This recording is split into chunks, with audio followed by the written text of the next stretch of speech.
Assalamualaikum warahmatullahi wabarakatuh. Good evening, everyone.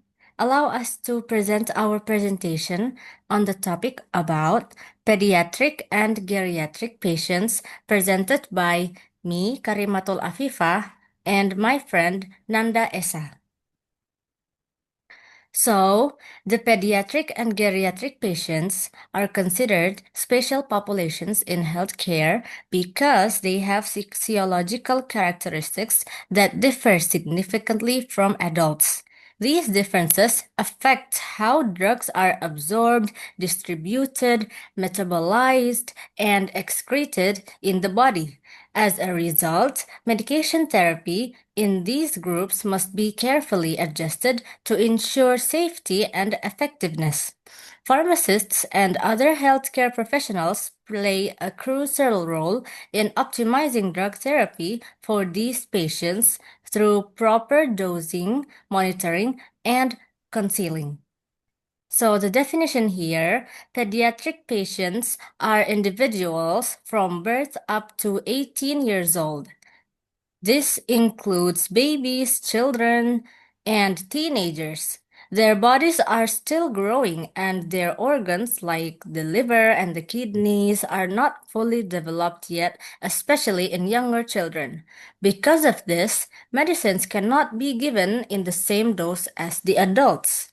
So the dose must be calculated based on body weight to avoid overdose or side effects. Geriatric patients are older adults, usually aged 60 or 65 years and above. As people age, their body functions like their kidney and their liver decrease, which can slow down how drugs are processed in the body.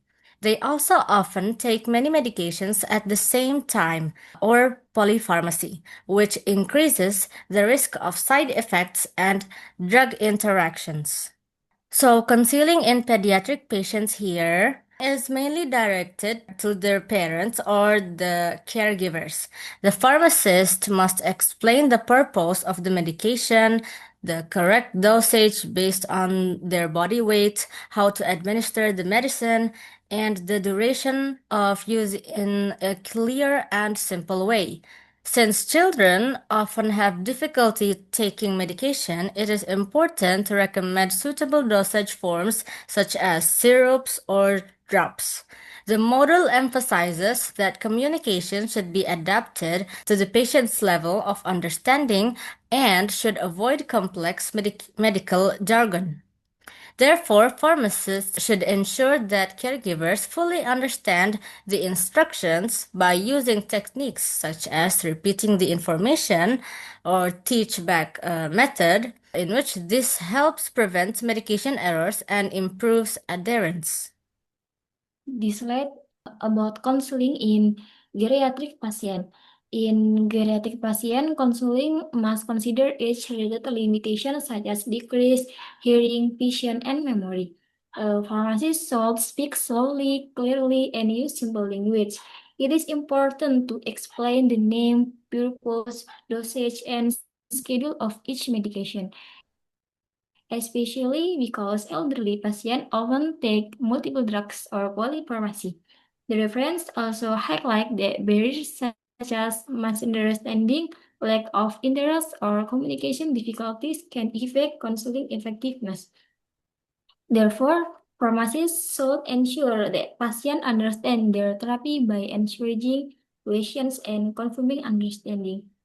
The use of medication aids such as pill box or written schedule can help improve adherence in geriatric patients. Barrier in counseling and solution. Several barriers might affect the effectiveness of counseling, including patient being in a hurry, lack of interest, language difference, and misunderstanding of medical terms.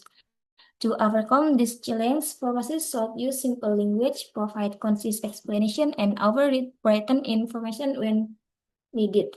Building a good relationship with patient through a friendly and approachable attitude is also essential.